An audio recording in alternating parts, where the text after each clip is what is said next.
Hey, we got the boy Futuristic on the pod today. Hell baby. yeah.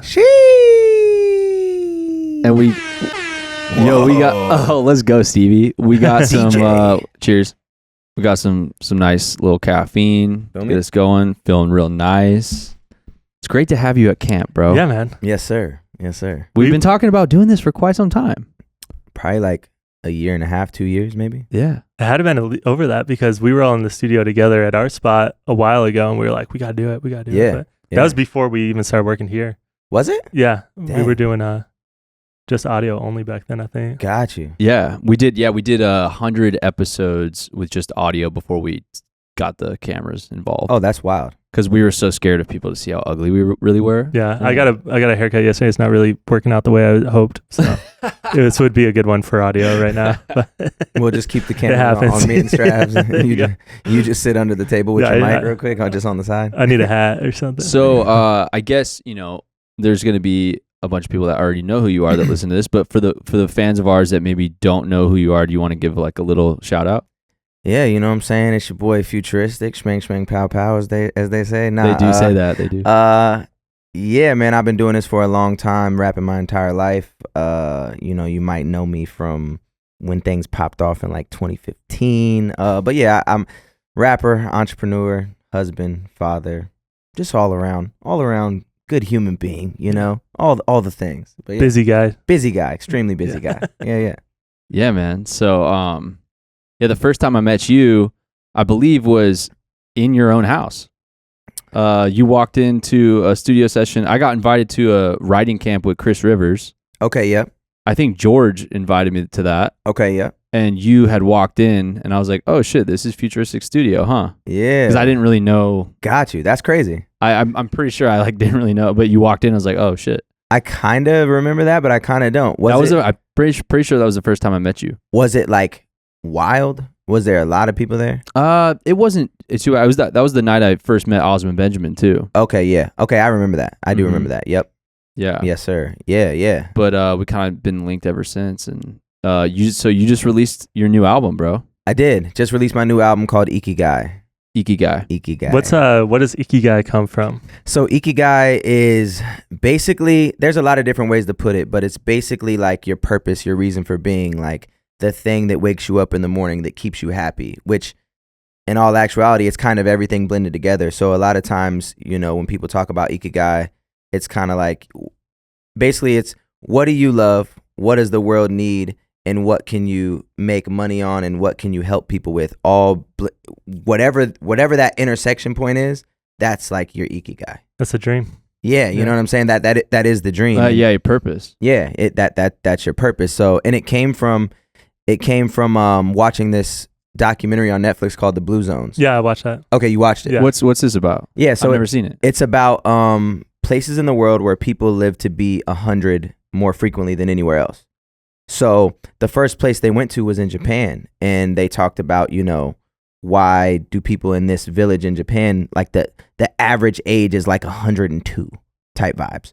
So it's just like, that's crazy. Yeah, so these dudes have spent 30 They're years. all just drinking corn syrup. They're living life. Well, It's like vegetable oil. And yeah, that's the secret. The coolest thing was everywhere so they went to like 8 different places or something like that, and everywhere they went, it was similar things that people did, and it was they moved their bodies a lot. They walked. Most of the places actually were built on hills, which I thought was interesting. They're getting steps. They're getting steps in. They're getting steps in. They mostly have like a vegetarian diet. They only eat like fish and chicken and very rarely, like once a week type vibes. And then they have a purpose, and they usually have some sort of faith as well and a strong community. So Ikigai was on the very first episode where they talked about that, and it's at the point where like I've kind of been, just discovering and doing so many things outside of music to the point where like I've felt retired for like 5 years. Mm-hmm. I felt like music was secondary to everything else that I'm doing. But one of the things about your Ikigai is you do it until the day you die. You do not retire. And I just thought that was so dope, because in America, we have this stigma of like, I can't wait to get 55 so I can retire and do nothing. And it's like, that's when you die. That sounds like a nightmare to me. I mean, I've never envisioned being like ever happy if I was to retire and just like sit on a beach and drink margaritas all day. Like Right. that life Yeah, dude, that sounds awful. Ryan probably is down. No, I just show you. But it's I funny. just like, you got to have purpose, bro. If you don't have a meaning and ways to be of service of other people, I think you become lost very quickly. Well, with music too, it's just like, it's the one thing in my life that's given me drive to like, I always know I can do that. I know it's my thing that I'm good at. And then, like, I know out of everything else I've ever tried in my life, like that's the one thing that connected with me, and I just have to do that. And so if I don't make any money from it, I'm still gonna be making music. And if I was homeless, I'd still be making music. You know what I mean? It's like it to try to make your life about the one thing that like really gives you that passion and drive is cool. And especially in Japan too, because they have that culture that we don't have, where a guy, all he does for a living is make rice, but that's his fucking thing. Like his passion is, I need to make the best rice. I need to do it better than anybody else. And that's his entire life. And that's really cool to me, to find small things that other people might find mundane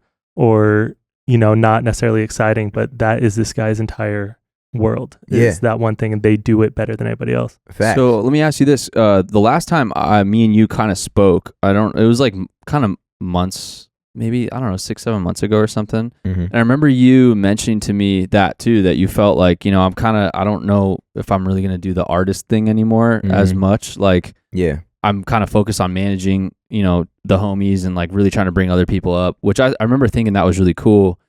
So when I saw you put out this new album, I was like, oh damn, that's sick. He's back, and he's really trying to, like, I don't know. It was really cool. Like the album, I listened to the whole thing the last couple of days, and it's a fresh sound from what I've heard from you in the past. Thank you. Yeah.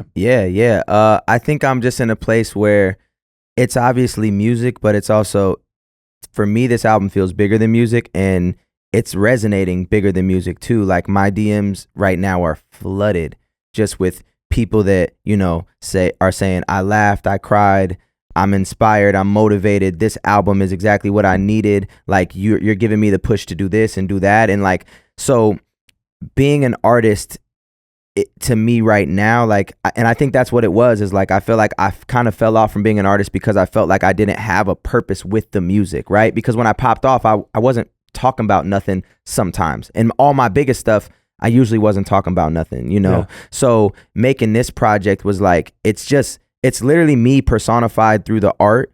And so now people are hopefully able to change their lifestyles and build better lives off the back of what I'm saying and what I'm doing and what the music is to them. And I think that's the whole point of music. And so it's a vehicle, dude. It is. And me and you Ryan guys have experienced it. We're so closely experiencing that with our journey right now with finishing this KATASTRO record. Oh my but gosh, like, yeah. It really is like a deep, like, if you don't have a reason why you're making the music, I don't know if it can really serve as many people as it could if, like, there's no Ikigai. You know what I'm saying? Exactly. But exactly. I did, your evolution over the past few years since you've become a father and since you've like cleaned up other areas of your life, how do you think that has influenced or inspired this new album or like the new sound and the things that you're talking about and the message that you are trying to push out there?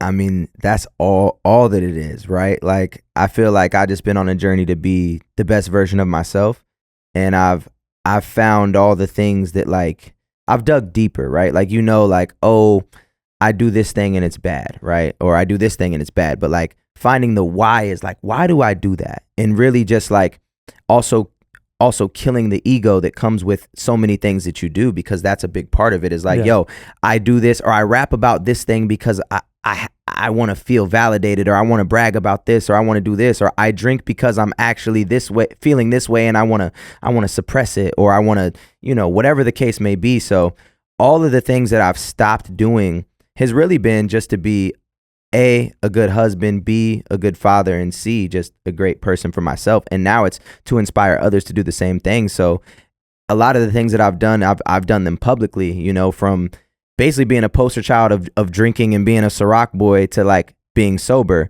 And the amount of people that have been like, yo, I've been waiting for a reason to be sober, and now seeing you do it and knowing who you were, I'm sober. And I get the re-up where people hit me after 6 months and they're like, bro, I'm 6 months sober. My life is so much better. I just got custody of my kids, or I did this or that. Even just being a dad publicly is inspiring people to be present. Yo, that's crazy, man. Because I over the past year or two, especially since Andy passed, I have grappled with this idea that like what you just said. When you're on stage and you're performing in front of tons of people, and you got fans across the country, thousands of people that look up to you, you can be leading people in certain ways without really being conscious of like how people are being affected and inspired by what you're doing and the kind of life that you're living. So like, I mean, with that, do you feel a sense of like almost somewhat guilt that you maybe had led people in a direction when you were younger? Not guilt, but like if you really look at it and you're like, all right, what's like, is it good to be promoting like tons of drinking and tons of drugs or whatever it is? You know what I mean? Yeah, I think my whole career, I've always kind of been like anti-drug, anti-gun, a lot of things that rappers talk about, and I've always actually been called corny for it, to be real. From the beginning. Yeah. Obviously, I drank a lot, I partied a lot, and did those things, but as far as like the crazy out there situations, like I never really was involved in that. So I think people in there, when I popped off, a lot of people that listened to me were teenagers, and they had their party phases to me. Yeah. But at least in that time, I wasn't like, I always talked down on like, yo, don't do hard drugs, don't do this, don't do that. So even back then, people would tell me like, yo, you're inspiring me to do this and that. But yeah, I mean, now I think my fans are older. And so now, like, even drinking and these things, it's more like, not that drinking is a terrible thing. It's just like, yo, to elevate to this next level of, I guess, just like clarity is more so my thing. Like to really be clear in every decision that you want to make. If you're on the fence about why your life is going this way or that way, it's like, just try cutting some of this stuff out and try focusing on this stuff instead, and just watch how your life gets better. And that's with the drinking, that's with the faith, that's with the eating, that's with the, diet, exercise. That's all those things that you could be here and they could take you here, I was listening to something the other day. I can't remember what it was, but it was essentially about like longevity of artists and, how to maintain success when you like start getting a little bit of it. And a lot, like the biggest thing they were talking about was growing up with your fan base. Is because like a lot of people will find success when they're young and then try to keep doing the same thing they did when they were young. Right. And they'll be, 40 years old rapping about the same shit they rapped about when they were 18. It's like, you're not relating to the people that actually fuck with you anymore. Right. So that's kind of cool to be like, yeah, like we kind of all go through phases and then kind of recognizing it. And now that you're rapping about more what's actually going on in your life and things that are still current to you, it's very current to other people. It's like resonating more than it seems like some of your stuff in the past has. It seems like it's, people are loving the new shit. It's exciting to like watch from the outside, because I've seen so many different stages from you. Yeah. And you're so involved with all these other business things too, which we'll get into, but it's like, let's talk a little bit about like when it started, like that 2015, 2014 was, I remember sending like your videos to Andy. We had no idea who you were. Got you. And it was just like those nerd rap videos of you walking around. Was it ASU or? I did one at ASU and I did one in Compton. In Compton, that was the one. And you would dress up like a nerd and be like, walk around and be like, hey, can I rap for you guys? And then just fucking and go hard. And then they all started going viral. And I was like, damn, dude, this guy gets it, because nobody was doing shit like that. It was like the only like prank kind of thing back in the day was like Jackass, and it was always like just guys hurting themselves. It wasn't like, now it's super common for people to walk up to strangers and talk to them, but like nobody was doing that at all when you started it. So one, it had to have been scary and kind of like, I just got to do this because I know it's going to turn out good, but it had to have been so uncomfortable to like actually go. And then I don't know, and there's also believing in like that process, because it seemed like you were rewarded very quickly once you started doing those. Very first one. The first one? Yeah, the very first one was Nerd Raps in Compton. Well, actually, no, I'm lying. It wasn't. It was the second one. The first one I did wasn't a rap. It was awkwardly staring at strangers. And it was with Big Dawes, and we just walked up to people and got mad close. And it was at ASU, and we would just do this, not say anything. But so I basically saw a shift happening, where it was like, okay, music was kind of going through phases, but I realized like, yo, the people that get the most views on YouTube are these they're YouTubers. Right. Yeah. You know what I'm saying? So I'm like, but I saw YouTubers complaining about music getting stripped off their thing and whatever else. So I'm like, there's got to be a way in which these two things can intersect. And I'm a goofy dude anyways. And YouTubers would comment and like hit me up and be like, yo, love your music. This is before I popped off. Yeah. You know, like, because I was already touring and stuff from 2012 to 2014 before this stuff went crazy. So YouTubers would hit me like, yo, you know, like this. So basically my thought was, if these guys are getting the most views, they're getting more views than rappers. How can I collab with YouTubers? Like, let's stop collabing with rappers. Let's collab with YouTubers. Yeah. And so that was my whole idea. And I had the idea of basically my As Seen on the Internet album kind of before it really happened, because I was like, I just want to collab with YouTubers. That's before the word influencer was even like it wasn't a thing, right? Yeah. Yo, but those were influencers that you were like, oh, let me collab with them. Well, so the first influencer or YouTuber I linked with was Big Dawes. And it happened, I saw his prank. He was eating junk food at the gym, and then I realized it was the same gym I went to out here. Okay. So I just reached out. He hit me back like, yo, I Guess I'll Smoke is one of my favorite songs. Let's do something. So we did the awkwardly staring at strangers prank, and he just put my music video at the end of it. And that got my music video. The song was called No Way. That got my music video like 30,000 plays in a day. Right. Yeah. Off of like just being at the very end of his video. What'd So I'm that like, feel like, dude? oh, it's 'Cause crazy. at that time too, it's like 30,000 views on YouTube, right? Like That's like right. unheard of back then. Like, Yeah. dude, Like- bro, YouTube came out in 2006, so we were juniors in high school Yeah. when YouTube came out. Yeah. That's crazy. I mean, That's We're wild. like around the same age, kind of, right? Yeah. I Probably. graduated in 09. Yeah, we Yeah, graduated really. 08. Okay, yeah. So yeah, same thing. Like, yeah, like Mac Miller and all those guys. So it was kind of like at the point where blogs stopped being huge. I'm talking about like when YouTubers popped. It was like Yep. blogs were the thing. So I was all over the blogs. That was my thing. Like, get on every single blog, and that would get me like goodmusicallday.com would get me 15,000 views on a video. Two Dope Boys would get me 8 and whatever else. So I'm like, cool, all blogs. And then when that started fizzling out, I'm like, there's got to be the next thing. And that's when I started being like, it's this YouTube thing. So yeah, did the one with Big Dawes, and then we're like, cool, let's do this nerd rap. We knew it was gonna pop. Yeah. And then what's crazy is one of the people I was rapping to actually filmed me on her phone, and she leaked it. She posted it on Facebook, and it went viral. And I was scrambling like, take this down. So it was like an accident? Because the song wasn't out yet. So okay. I'm upset, like, yo, hitting everybody like at Facebook, like, yo, this got to get taken off. She doesn't own this, whatever, because I knew it was gonna go viral. And then I was on tour, and I purposely posted it the first day of tour. And from the time, I've told the story so many times, but from the time I got from the hotel room to sound check, I posted it in the hotel, and by the time I got to sound check, out of here. Yeah. Viral. And then we were just seeing ticket sales every day just go crazy. The sales go crazy. And I mean, What size rooms were you doing on that tour? I was doing 250 to 500 cap rooms. But you were packing them, and it was wasn't like, the ticket sales weren't that great before I dropped it. And then by the end of the tour, it was like all the shows were selling cool. out. So you like saw I it saw progressively build throughout the tour. in real time. So it was really, really cool. And I mean, then that just sparked, I moved to LA and like was at Logan Paul's crib all the time, was chilling with, almost actually got in a fight with Jake Paul like my first week there, because he was just being a dickhead on the basketball court. Well, those were the days where that's what they did too. Yeah, It's yeah. kinda So I'm like, gonna start telling everyone you beat up Jake Paul once. you know, and Is that cool? Not now. man's just throwing them hands. All right. Man's just throwing them hands. But all right, I won't start telling people that. But yeah, so it was just like I just I moved to LA, jumped into that community, and like they weren't even on YouTube yet, actually. They were all still on Vine and trying to figure out like the YouTube situation. So like I was remember actually when Vine was popping. Yeah, and they all lived on Vine, that street on Vine, in the same apartment complex. So it was like Logan's crib was here, King Batch was here, Amanda Cerny was here, Rudy Mancuso was here, Hannah Stott. They all lived in one apartment. So I would just go over there and like, cool, let's do a skit. Let's do a skit. Let's do this. Let's do That's that. crazy, bro. Yeah.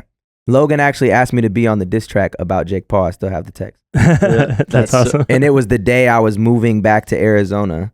And so I was in the whip and like halfway, and we almost turned around to go record it. Damn. And I didn't. And I should have. Yeah. That's But sick. then again, it'd probably be my biggest song on Spotify. But yeah, which but would then be like tough. there's all those things where you look back and you're like, damn, if I would have just turned around and did all this, then who knows what would happen. But also like think of how much wasted, like if you just said yes to actually everything and you actually were like, oh, I'm actually going to turn my car around right now to go do this thing. It's like, you probably end up hurting yourself more than helping yourself. Yeah. But yeah, so that was the thing. It was like, I saw the shift and was just like, we got to do this.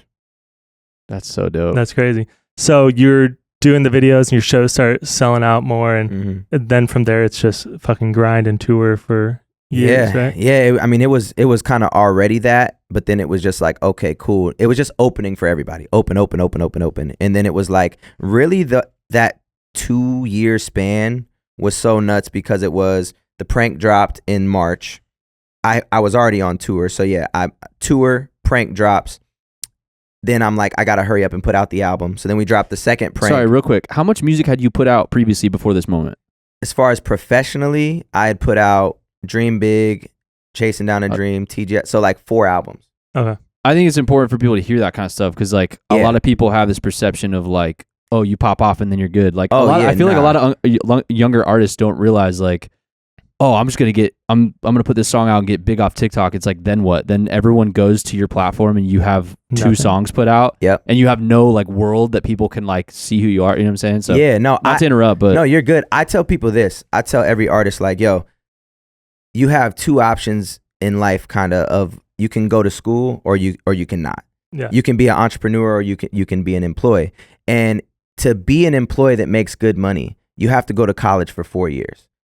So you should treat your entrepreneur life and understand that those first 4 years you're in school. You're learning. You're not actually in school, but you're learning, you're growing, you're figuring things out. You're not making an income. You're having to go, work at McDonald's and then go to class. Like, you're doing all those things for 4 years. After the 4 years, you should be able to be in a place where you can be like, okay, cool. I've learned, I've grown, I'm making some money, and now this is like I'm an entry level employee. It takes that amount of grind, and you go to school and you have classes and you have a long day at school. That's how being an artist is. You have to do that for 4 years. It took us 10 years to start making money from music, bro. Yeah, crazy. I mean, we like, that's just the truth, bro. Right. Like, it can take, but as a band, you're sharing that with 4 other guys, so it's like it's different. Fact. Even like 4 or 5 years beforehand, you said you started. It's like, that still then I started when I was 5 years old. Okay, so you were like... But like my first professional iTunes album came out in 2012. But I mean, I was doing shows while I was in high school. Yeah. I was selling music when I was 8 years old. So really, if you talk about it in that... It takes like 15... realm, it can take 10 to 15 years to be an overnight success. Like the whole idea of the overnight success thing is like... Some people do get it. Some people post a video of them singing on their bed, and then next thing they know, they're Alicia Cara and they're just doing crazy fucking shows for a few years or whatever. But like history shows that most people that are just these random overnight success have been artists for fucking 10 years beforehand. Facts. Working their ass off. Like I remember Group Love was like this indie band that popped off, and we were living in California at the time, and I was like, who the fuck is this band that like I'd never heard of them in my life? And then it was like every single fucking commercial I see them, every like festival they're headlining, and I'm just like, that makes no sense to me. Like, is it an industry plant? Like the word. But then I looked them up, and it's like they've been a band for 15 fucking years, touring in vans, doing all this. Like same thing with like Black Keys. Like they were in a van, like touring, doing festivals, like anything they could get. I remember that almost 15 to 20 years. Exactly. When Macklemore popped off, and everybody was like, "This dude is a plant." It's like, nah, bro. He's been at this for a minute. And a lot of people don't know how talented he was, bro. Like he could play every instrument. Yeah, he was crazy. He wouldn't. He wouldn't have been who? Mac. Oh, no, I'm talking about Macklemore. Oh shit, Mac Miller. I was like, no, Macklemore. I don't think plays instruments. No, You're like, what are you talking about? I saw something the other day. Sorry, I was thinking Mac Miller. But Mac blew up pretty quickly. Yeah. Pretty quickly. He was like that first wave of YouTube. For Macklemore, he wouldn't be a controversial artist if they didn't give him that award over Kendrick. I really don't think, like right now everybody looks at him, he's like, he's this controversial, like, do you like him or do you not like him? Why do you like him? You know, I think if he didn't win the Grammy over Good Kid, Mad City, because obviously I think Kendrick should have fucking won, but it's like if he didn't win, that's crazy. If he didn't win that award over wild. Kendrick, he would not be a controversial artist. I think people would just actually be able to see like he is a good artist. It's maybe not my I was gonna say it's style niche, of music, it's but niche, it's like and he be touching on he'd be touching on sensitive subjects every now and then. Even still, like he just dropped the Palestine record the other day. Oh, Obviously, really? there's certain people that love that song or don't love that song. Yeah. Well, to me, it can seem, I don't know him and I don't know like that style, but it can seem sometimes when people have some success with topical stuff. Like he had this old song about like drugs and overdosing, and it was like a fucking amazing song. It was really good. And it was before, and then he had like the My Uncle's Gay song. Or yeah, whatever. My Uncle. Oh, yeah. I Thought I Was Gay. Yeah. Same Love. He had that. I called it My Uncle's Gay song. But yeah, he had that, Hard. and he was like getting really big. And then so I think sometimes they'll go and they'll be like, all right, what's another like current topic? I actually have a question for y'all, because I've been stuck in that before, where I don't know what your biggest moment was, but like mine is very identifiable. Of like, everybody knows when you did the nerd rap, your life changed. Yeah. Everybody saw that moment happen. And once it happens, you do spend time chasing it, and you do think, how can I duplicate this and how can I do it again? And so I think with somebody like Macklemore or any artist, I see it with Dax and Tom McDonald and all these dudes. It's probably human nature. Right? You want to feel it again. It's like anything else. Like you got this high and you know that it works, so you try to figure out how you can duplicate it. Have you guys ever chased or done that? This just made me think of this, but I remember the first time we ever played Red Rocks. It was 2014, opening for Dirty Heads on like massive amphitheater tour. I mean, we're playing in front of 5,000 to 7,000 people every night or whatever. Yeah. And we play Red Rocks at the end of the tour. 2 days later, I'm back to serving tables. Yeah. So I'm like, right. Literally like Red Rocks. Like I'm living my dream. I had Yeah. dreams when I was 16 that I'd play at Red Rocks someday. Yeah. We play Red Rocks and I'm serving tables. But it's like, Yeah. I remember after that Red Rock show, we then had to go on our own headliner tour, and we're going back to, playing in front of 100 people, Right. 200 people a night, sometimes 20 people a night on a Tuesday night in Virginia. Yeah. Yeah. In some fucking city we never played. Yep. And it was like, I remember that being very difficult for Andy specifically, because Oh, really? as a frontman, dude, it's like he took on a lot of that weight of like, Right. if there's only 15 people here, it's my fault. I think that's the way it made him feel. But Yeah, he wouldn't take into account that we're in like a Hasidic Jewish neighborhood in New Jersey on a Wednesday or like Sunday afternoon. It's like nobody's gonna fucking come out. But Right. you have to do those shows to for get sure. through. But to go back to your initial question, did we chase that because that big high, like, oh my God, we did this big thing? I think that was a big driving force to continue getting through the rough shit afterwards, because it's like, yo, I know we can do this. Look at what we just did. We know it's possible again. What do we need to do to achieve that same high? Because Right. it really is like a high when when something really good happens that you Right. spend so much time working on. Right. And But sometimes it can be detrimental. right, yeah. It's So I almost think like it you would be gotta a bad move to abandon it, because obviously it worked, and like you need to find things that work for you and work for your followers and people who like you. Right. But then there is a dangerous part of like people don't want to see the exact same thing over and over and over and over again, and sometimes if you force it, yeah. you're not being authentic to yourself. It's like Right. how many topics, just in this scenario, how many topics can you truly be that passionate about? right, You know what I mean? exactly. Or are you just clout chasing to speak about whatever's popular right now to try to capitalize, which is, in my opinion, one of the lamest things you could possibly do. Yeah, well, it's cheesy because you're you're trying to and capitalize. not off. saying he is, just in general. Yeah. If that's your MO of like, okay, what's popular now? Let me act like I care about this thing and blow. It's like, fam. Yeah, we had an album called Washed. It was one of the first albums that like really kind of started doing okay for us. It didn't go viral or create anything crazy, but it's like our show started doubling and tripling after that one, and our like it just like our whole career has been this like long build. We never had like one big moment where it was like, which is so much happening. cooler. It's crazy. It's honestly way cooler. I mean, we're kind of at the precipice right now, like before putting this album out, which sounds insane because I know like Andy's gone, but our band literally is more well known and bigger right now than it ever has been, and especially after Andy passing. So we're kind of at this moment where like, we have no idea what's going to happen when we put the record out. Yeah, with but Wash, like he said, it's been a slow build. What I was saying with Wash is like, that did well for us. And the next album, I remember like we kind of made it to try to sound like that. I don't know if it was necessarily intentional, like we need an album that does that, but we're like, this is working. And so the next album, like it did not work as well as the one before, because it was not as groundbreaking and different and new for us. Like the reason that Wash did so well for us was it was completely different than anything we had done, and we found new things. And instead of taking like, oh, this little aspect actually works and this little aspect, we kind of I think it was after the fact, looking back at it, it's like this album kind of sounds like we were trying to make something similar, and it just it didn't come off as spontaneous and authentic. Yeah, I heard somebody say people don't want you to make what they like. They want you to make what you like. You know, and also people don't know what they want until you give it to them. So it's like when you try to copy something that you've already done, you're going to lose every time. You got to elevate and you got to give them something new, because once they hear something they've never heard before, they're like, "Oh, that's what's going to make them show their friends again." Not like how many times you're going to go show somebody the Nerd Rap. You know what I mean? Yeah. The first time you see it, maybe the second. After that, no. So it's like if you make an album that sounds just like the last one, it's like you already showed the homie this. You know, like what new stuff can you introduce to them and be like, yo, I've never heard nothing like this. This is crazy. And going back to your new album, bro, like it seems as if you I feel like it's this more mature, all the content, like music, like lyrically what you're talking about. Mm-hmm.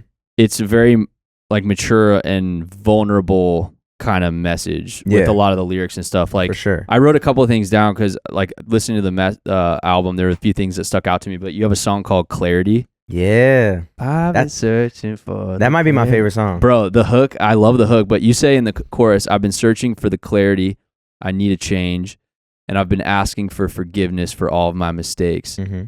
That, like, just alone, like, it's crazy how music can hit different people in certain ways, and like whatever that means to you, like I get a lot out of that. And I could imagine like a lot of the fans really heavily connecting to some of those lyrics, you know, over the past 2 years, all the stuff me and Ryan have been through. There's been a lot of like looking at yourself after you lose somebody, you know. And tell me about that song. Like, was there? Yeah, that was the last song I made for the project. Everything else kind of happened in like a spurt back in like September to November of last year. That song I think I made in like, I don't know, maybe March of this year, or But anyway, so like basically I've always just had a struggle with faith in general, like with God. And so I've just leaned more into it, and you know, I'm a control freak, and lately I've just not been trying to control so much, you know, and just praying for clarity every single day. Like that's the main thing I pray for. It's not like, yo, God, can you give me this? 'Cause I need this. It's just like, yo, just open my eyes to what I'm supposed to be doing. And that one thing and that one small change in my life has changed everything. And it seems like it's like you might not, the thing that you want so desperately might not be the thing you're supposed to have. And there might be a very specific reason why you're not supposed to have it. But you don't know what's best for you. You don't know. Yeah. So I just pray for forgiveness and clarity, you know. Forgive me for my mistakes, and please open my eyes so I could see what's truly meant for me, and, you know, bless me with good health. And, you know, thank you for blessing me with good health. It's already done, you know. Everything is already done. So that's really what that song is just like, yo, there's so many things that can block you and that can make things unclear, and, you know, things coming in and out of your life, and it's just like, yo, God, just give me the clarity so I can sift through the BS and get to where I need to go. Yeah, dude. Where you want me to go. I want to know what you think about this, but for me, especially over the past 2 years, there have been certain things that I've had to grapple with in my life, like within the band and personally, and all these different things that no matter how much therapy I do or how many different friends I reach out to for advice, there's certain things that I cannot get clarity on. And something that I have been doing for the first time in my life is same. Like I've been praying for that clarity and to give me that kind of just, yo, like give me some clarity, because like that song really hit for me, dude. And I don't know. That's hard. I think it's cool you're talking about that shit in music, man. 'Cause I think a lot of people do, you know, sometimes people do paint that stuff as like whatever, corny or cheesy, but oh, cracked. But that shit's real, puberty? dude. Yeah. Shit is real. You said what? Pray to go through puberty. Yeah, but No, man, I think it's cool because I can tell listening to the album that it's a big switch for you, like intention wise. Like I can feel the meaning and the everything, purpose in the songs and stuff too. And I think it's cool, especially in hip hop, dude. I mean, there's a lot of glamorizing shitty stuff that I think actually makes people's lives a lot more difficult when they partake in. And I don't know. I think that's cool. Yeah, thank you. I really do. Thank you. Yeah, no, it's big. Like I talk basically you are what you consume. Y'all need God. Y'all need God. You talk about that in that song, right? Yeah. And you talk about go ahead. I mean, yeah, that song, that was actually one of the first ones, and like I'm nowhere near, like my wife is a Bible thumper, straight up. And honestly, any girl that I've ever been interested in, like seriously, has always been big in their faith, even though I never have been, which is kind of strange. And even artists that I've worked with, like, have been Christian artists, and I didn't know NF was a Christian artist. I didn't know No Big Deal was a Christian artist. I didn't know NF was either. Yeah, NF was signed to Capital Christian, and actually, I don't want to say the only reason he did a song with me, but I think a big part of why he did the song with me, which he told me, was because he was kind of like, he's a Christian man, but he's trying to get out of like the stigma of being a Christian artist. And that's when we collabed, that was kind of like the entryway of being like, hey, I'm not just this. Yeah. But yeah, everything that I've attracted in my life has been very faith-based without me even realizing that was even Andy Mineo. I didn't know Andy Mineo was a Christian artist when I did a record with him, which to some people's crazy because they're like, yeah, he's definitely a Christian artist. I didn't realize. I just thought he was dope. So anyways, diving into faith and actually, I guess, starting to surrender to it and all of that just led me to you just start noticing everything. When you're on the path of like, I just want to live how he wants me to live, right? You start noticing all these things, and they internally, whether you want to call it your gut or whatever it is, things just start to weed themselves out. People, music, food, alcohol, everything that's bad for you, you start to feel it more. So that's really like what I'm trying to tell people when I'm talking about like, yo, my faith right now is nowhere near, I'm sure, where it's gonna grow to be. But just that little thing of just opening my eyes just from praying for clarity, internally I feel things. Internally, I can tell I'm not supposed to eat this thing. Internally, I can tell I'm not supposed to be around this person or take this opportunity that I should have said no to, or watch this music video or collab with this artist or talk to this person or be in this place. And it's right away. Because you're not making, and then you're like, not making decisions just on money or just on getting this or getting that. It's literally like, it's a bigger thing. And every day, that's the main thing. Like, that's the main thing I pray for is clarity, because I'm guided. And that all ties in super heavy to the title of your album. Mm-hmm. You know what I mean? So that's pretty cool. Was there a moment specifically like in your life where you like realized, oh, I need to get healthy and I need to, because it seemed like it all kind of happened pretty quick where suddenly you're like, hey, I'm just going to do this. Like, I'm just not going to drink for like 60 days, 70 days, was it? And I'm going to do like was it 75 hard or? Yeah.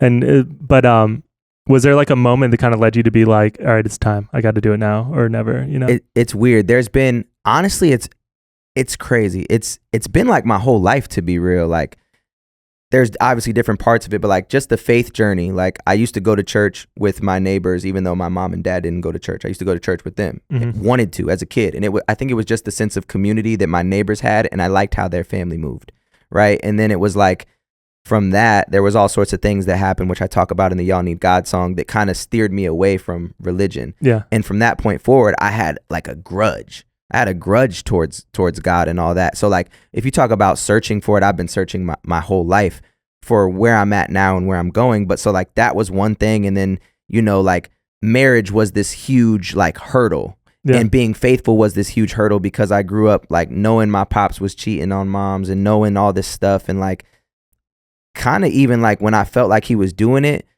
just being like, at least he's with my mom, so whatever. So like, there's all these little searches within the big search of just like, I want to be happy, right? And then even with drinking and things like that, like I tried to stop drinking before. So I've always been trying to just be the best version of myself. But I think that once I had a kid, my first son, Cadence, it just started to you know, I just wanted to be the best possible father I could be. And when I got married, I wanted to be the best husband because like I don't want to get divorced, never. And so like all those things led me to therapy. And then, you know, I lost my manager at the time, found out he was stealing from me. My merch guy was stealing from me. So it was like all these crazy things were happening. And so it just became this weird journey of like, okay, everything that could go wrong is going wrong.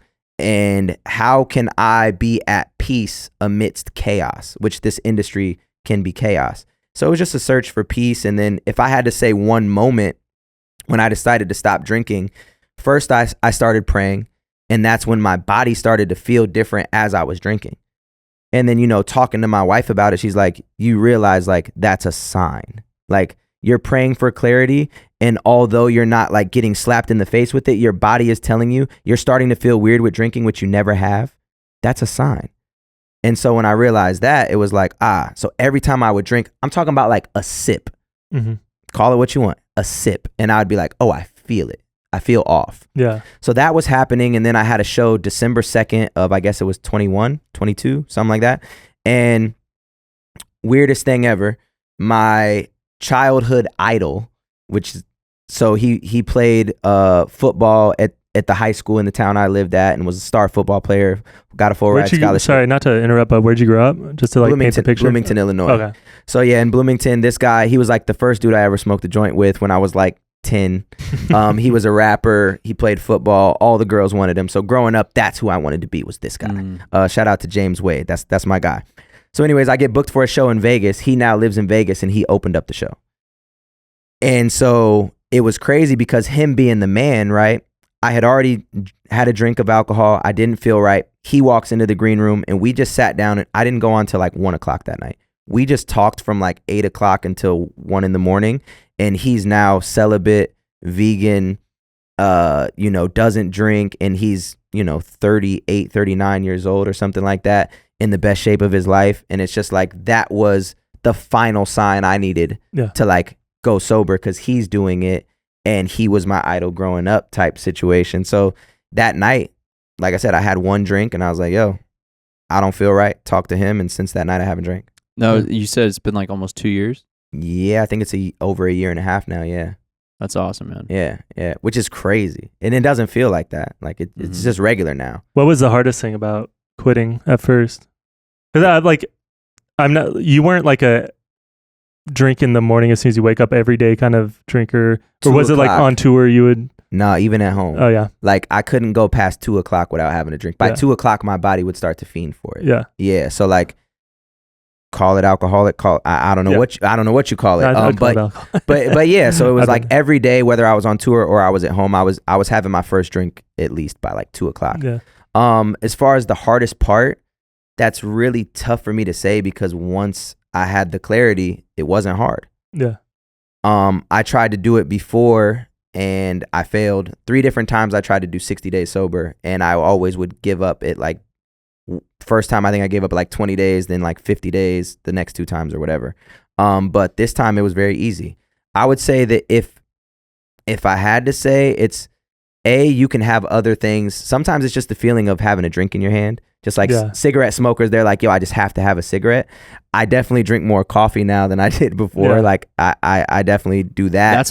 Coffee's my only vice, because I stopped drinking over a year ago. Yeah. And like I have noticed in social situations, it took me a little bit to get like really comfortable, but then it made me ask that question, like, yo, why do I feel uncomfortable around people when I'm sober? Like, what's going on there? Like, there's something there. So it makes you like really look at that. Well, for me, it would be like, I've never done it. So it's like, what I would do like a quick break, like a month without drinking or something. Okay. But the social aspect was always the hardest thing, because I would go out and I'd be so uncomfortable. I get really bad anxiety and I wouldn't know. Yeah. I would just feel like shit kind of, and like just feel weird. Yeah. You're like, yeah. But it's like, and then I'd realize like, dude, I've never hung out with people and not been drinking. I've never I've never hung out with my friends and like just been sober the whole time, you know? Yeah. So it's like changing that relationship from like, I need this to like, you know, this can be a part of like, maybe I still want to like enjoy some drinks, but it doesn't have to be like I don't have to fucking black out every time I go do this or Yeah. especially after Andy died, it was like a big You drank a lot kind of more? No, well, at first, and I let like drinking has always been like my thing that I did too much, you know, especially on touring. It's like I definitely took it too far a lot, you know. Got you. But yeah, right after Andy passed away, I was just like, all right, you can drink, do whatever you want for 3 weeks. I was like, just whatever, let it out. Like I wouldn't leave my room, and I was just like fucking sad going through it. Yeah. But I had just started like exercising literally a month beforehand because I was like, I was already unhappy with so much shit in my life. And so after Andy passed, before he passed. And then when he passed, like I was already in a bad spot for a while. And then he passed, like so much mental health shit I never had like clarity on, and like therapy I'd never done that I needed. Right. And just all this like legwork that I just never did. And I was just drinking, I was getting fatter, I was just eating like shit, and wondering why I'm always like miserable, Yeah. And then Andy dies.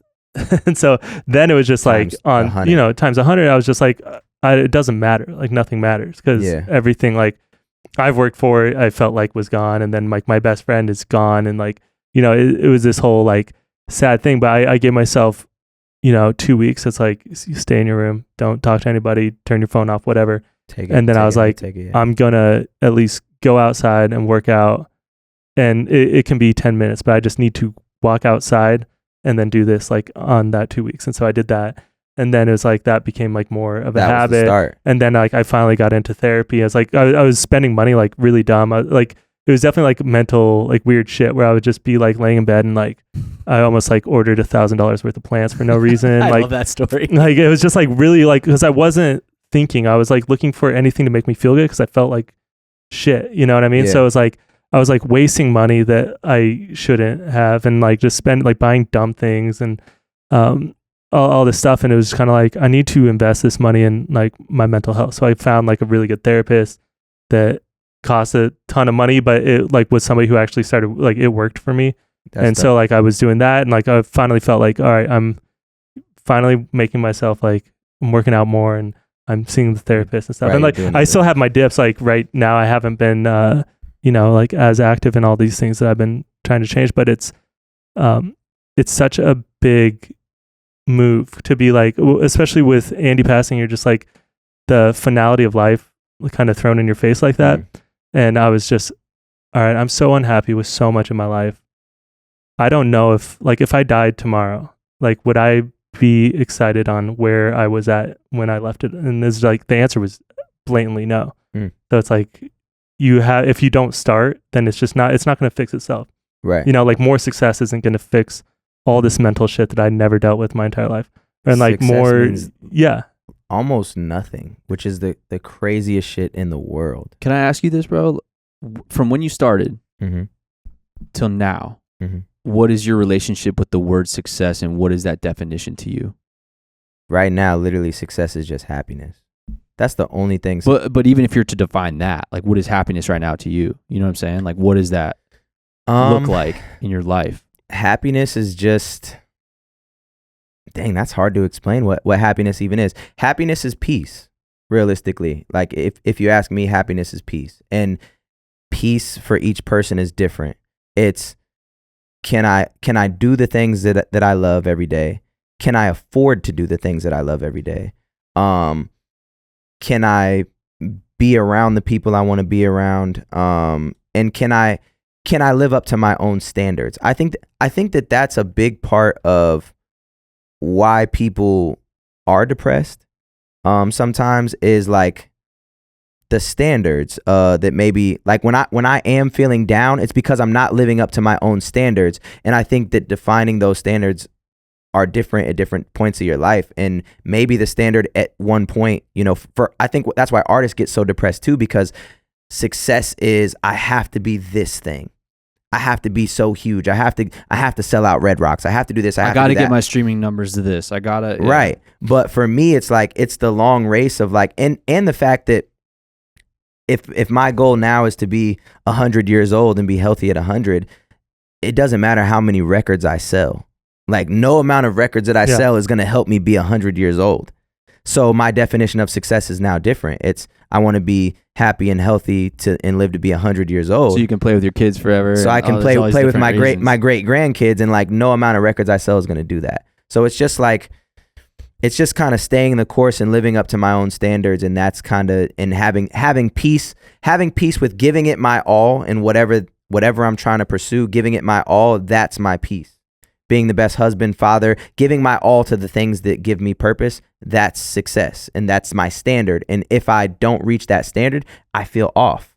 You know what I'm saying? Like, you work out, and the days you don't, you feel worse. No, you do. You feel worse. And going back to what you're saying, like a lot of people, how there's so many people feeling depressed and mental health and all this kind of stuff is like, I think you become very anxious and depressed when you are not living up to the person that you know you're supposed to be, and that causes a lot of internal anguish, I think. For me, it's always like, if I let myself down, it hurts me way more than letting anybody else down, because it's like I almost don't give a fuck if I'm like letting somebody else down, you know. Maybe like your mom or something when you're young, but it's like, if I like that's have something in myself, a really good thing, actually, yeah, but something in myself where it's like, if I'm letting myself down, it hurts way more, because then you're disappointed at yourself. It's all internal, you know. It just kind of can snowball from there. Facts. Yeah, it's just having those standards and living up to those standards for yourself, and showing up every day. And I think the hardest part is, just like they say, it takes 3 weeks to break a bad habit. So it's like, most people, even I find myself doing it, where I'm like, oh, I'm gonna do this diet, I'm gonna whatever, and it's like, fall off. Yeah. Yo, day 3 every time. It's like, oh, Monday I'm crushing, Tuesday I'm crushing, Wednesday night donut. Yeah. And then when you you know what I'm saying? And then when you don't commit to yourself, it does get stashed in this secret pile that you keep track of. That's like a stack of like, oh, that's why I'm a piece of shit. You know what I mean? It's like this weird internal dialogue. You just fall back into the things that are normal. Yeah. And so I think that the best thing, and that's why, crash dieting is BS. Like, thinking you're gonna change your life in a week is BS. Like, any drastic thing that you think is going to happen is not going to happen. It's creating a new normal and a new standard for yourself, and showing up for yourself every day, and then giving yourself the grace, like you were saying, of, I fell off today, but that's okay. That doesn't send me into a spiral binge of whatever thing I fell off on. It's like, my new normal is this. I fell off and now I'm doing this.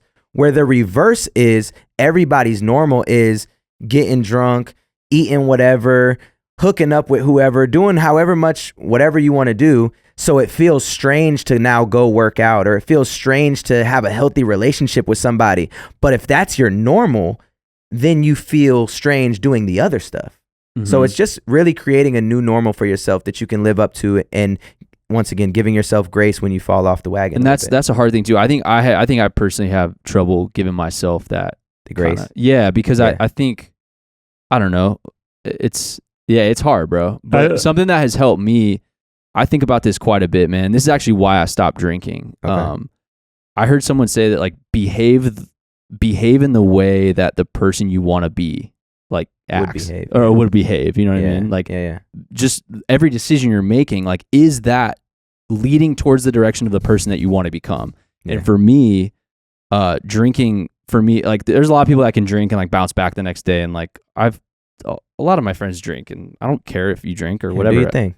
But for me, it throws off my momentum in life so much. It makes it so much harder for me to wake up early and work out. It makes me foggy, which I hate. And it isn't like changing things in my life, what I'm eating, what I'm consuming, even like unfollowing things on Instagram, or like trying to clean up my explore page, or like little things that other people would laugh or make jokes about. Like, I know it's like everything you're doing all day long is the person you're becoming. So it's like, who do you want to become? Like, what kind of man do you want to be? What kind of friend do you want to be? And like, it's hard, bro. I fuck up all the time. I still like, I'll still make mistakes, or not talk to people the right way, or like just be too intense or whatever. And but to have, when you're really looking at it, it's like everything you do truly matters. And that, even thinking about that in general, like feels heavy and intense, because then you start looking at your past and be like, oh man, I treated this girl this way, or do you know what I mean? Like, look, I was, like, there's things in my, like, when I look back on my past in my 20s, there's things that I did to like girls that I dated, or just like I was acting like a piece of shit, and it wasn't because I meant to. It's just I was a kid, and I didn't know that I needed to become a responsible man. And like, I hear a lot of that in your new album. Yeah, and clarity and forgiveness. Forgiveness, and then And there's clarity. There's a This song is where too. I was. This is where I want to go. Please help me get here, and please help me forgive myself for all these things that I've done, or that I'm even still currently doing. And I think I'm just having the realization even right now. I think the thought of living to be 100 actually is what allowed me to have grace, because I've always had a time clock. Like, it's gonna sound weird. When I was a kid, I would tell my dad still makes jokes about it, but like he'd be like, yo, do this, do that. And I was always like, Dad, I'm gonna be rich. I'm not doing that. I'm gonna pay somebody to do that. And I would say that when I was like in 3rd grade. So he's still like, well, Dude. When my yard people come over and he's there, he's like, you know, you can do this yourself. I'm like, nope. And now I got turf. I'm not mowing anything. Yeah. Not mowing anything. That's funny, dude. But I think that like I always had these crazy time clocks. I was like, yo, I'm gonna be a millionaire by 25. I have to be. So my big depression came leading up to 25. And then my other, biggest spiral was marriage. I always said I'm gonna be married at 30. I'm gonna have a kid at 30, which I did exactly both of those two things. But the times where I was the most depressed is because I had this crazy anxiety and this crazy time, like my time was running out, Yeah. That's how I felt every time. And even retiring from music, I was like, yo, by 30, I'm gonna be married and have kids, and I'm gonna slow down. And I did that. Now I don't have any expectations for anything, because once again, if I'm gonna live to be 100, who cares? Like, I just want to be happy, and I just want to do things that I enjoy, and I want to be great in any aspect that I apply myself at. I just want to be great. So I think that's what allows me to have grace, is because like I'm not on anybody's clock. Yeah. Not even my own. And your own goes back to that thing of you trying to tighten your grip on the wheel and not let go and surrender to like what's meant what for could you. be what could be this plan that is way better than what you could have dreamed up yourself. Right. And Don't- even if you don't believe in God, like whatever you believe in, if you believe in the universe, whatever you believe in, right? Like your plan is never going to be the full plan. And even if your plan works out, it's not going to work out how you thought. Like none of us are here. Fully. Yeah. None of us are here exactly how we thought. Like, I'm going to do this, and this. You might have hit the milestones, but not exactly from the exact move you thought you was going to make. As far as like grace for yourself, I think a big thing that I've been working on for, the last couple of years has just been, we're so much more critical of ourselves than we are of other people. And so I kind of would I had such, like, my big mental health shit was mostly like anxiety and like crippling fucking anxiety where I wouldn't leave and it would just get in these like thought spirals, and it was just kind of like bad. But, I wouldn't give myself any credit for anything, and I wouldn't give myself any grace. And I kind of had to start working out, like, this is some therapy shit, but it's just like, if somebody came up to me and told me the problem that like I've been freaking out about, like I wouldn't treat them the way that I'm treating myself over this, Yeah. so it's like, how can If you don't shut up. right, exactly.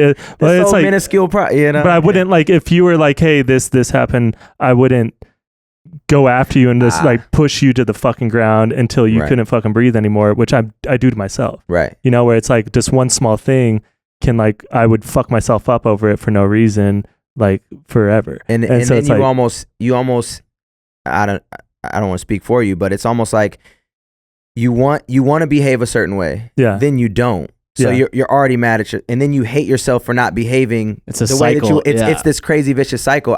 There's a quote that I actually posted recently that's movement is the antidote to anxiety. Where it's like you said, those little walks that you were taking, or Yeah. the 10 minute of exercise or whatever, and going back to the Japanese, like that's how they operate. I don't want to mispronounce it. I think it's called the Pomodoro technique. They work for 20 minutes and then they get up and do something for 5. It's for every 20 minutes you work, you need a 5-minute break. So even if you like go past that and you work an hour, like whatever that math is, that's 15 minutes. So like I started implementing that too, where I'm just at home and I'm on the computer, I'm going crazy. Or like if you're producing, you're going crazy and you're just in this Dexter's Laboratory ass mood, go outside and do something, stretch, walk. For me, it's I go outside and I shoot baskets, and I literally forget about if you're stuck on a beat, bro, go outside and do something, and when you come back, I guarantee it's not going to be your plan of what you thought you was going to make, but you're going to make something dope. And so that's been another thing that I've implemented, to where it's like, yo, that anxiety that you feel, or even in those moments where I'm down on myself, it's like I yell at myself sometimes being on social media. I'll be supposed to be working or doing something, or when I'm with my kids and you realize you're 5 minutes deep, 10 minutes deep, and you're like, what the fuck am I doing? I yell at myself like out loud, get off your phone and put it down. Yeah. So it's like, I don't know. It's just being aware of what you're doing, and like you said, who you want to be. But yeah, I think even for you, like just those quick breaks of like, yo, I'm just gonna go outside. I'm just gonna go on a walk. Well, and the hardest thing is to just recognize it, you know, because it's like that's just how you live, and so you don't realize it, and then be like, hey, I'm beating myself up over something that if my best friend came up to me and told me, I wouldn't beat him up over it. You know what I mean? I'd be kind to him, and I would help him try to figure out, like, hey, maybe you did fuck up. Like, maybe what you did was really fucking bad, or maybe you know, it was a shitty fucking move, whatever you did. But that doesn't mean you're a fucking awful person. So I wouldn't like, why am I going to treat myself like I'm a piece of shit because of one mistake or this or that, you know? But yeah, and then also the other thing that would like always kick me back like into the spirals quicker than anything else is, you kind of touched on it, was like living like all or nothing. It's like when you go and you do these diets that are like this or that, if I would tell myself I'm not going to have a single sip of alcohol for the next 60 days, what would happen is, you know, maybe it's my best friend's birthday and we do this big party every year and I want to enjoy myself and I'm like, hey, I'm just going to do it. The next day I'll be like, I'm a failure because I told myself it was 100% nothing. Maybe I only had one beer and I wasn't fucked up and I was just enjoying myself. But to me, that one little beer would be enough to be a failure, and I'd be like, fuck it, why does it matter? I'm just gonna keep drinking. It's just more, a reason for your ego to give up, throw it in the pile, and be like, you know what, I'm just gonna fucking do it. Yeah, people that want. You know, if you that's why, like relapse said, or whatever. That's why you said earlier, like that type of shit doesn't really work. Yeah, it's more so a mindset shift of like, all right, looking at everything you're doing throughout the day, like, why am I doing this? Yeah, because once you start asking yourself why, it really starts to change. And I don't know, it's crazy how throughout life you have to, I feel like, either make a lot of really bad decisions or wrong decisions, or just live in a way that isn't fully serving you, so that you can then get to a place where you get shaken up and you're like, okay, something has to change here, you know, like something, it sucks that as human beings, I feel like most of us are like that. Like, your world has to get rocked before you want to surrender a little bit. Yeah. or change. Yeah. Because we just don't want to change. Yeah. Yeah. We all have fears. We all have egos. We all have, you know, we're all built to sin. We're all built for all these different things. And it's like, the only thing that I could say that I've seen that works is just, creating those standards and being consistent and giving yourself the grace. Because you could, I'm the quote man up here, but there's like another quote that's like, you know, don't let a bad day trick you into think you have a bad life. Or like, there's one where it talks about like, yo, if you had, you know, $100 and somebody stole $1 from you, are you just gonna give them the other 99? And that's the same thing that he was just talking about. Yeah, you can apply that to anything where it's like, yo, you had a bad minute, like a bad minute in your day, so you're gonna ruin the rest of your day. Right. Or, you know, you had a drink yesterday, so now you're just going to go off the deep end. It's like, nah. But once you create those standards and you create your new normal, you have that drink and then you wake up the next day and you still get your workout in and all is forgiven. You just move forward. But like people on drugs and stuff too, it's like if they, you know, you have this many days of, say, no cocaine or something, and then they relapse and then they treat it as, I have to start over. Right. Like I'm at 0 now. I had 200 days. Right. Now I'm at 0. What's going to make you want to start at 0? If you think of it that way, it's like, no, you had one night. Yeah. You need to get back on it. It's not that doesn't matter, because that does matter and you shouldn't be, you know, doing that if that's your problem.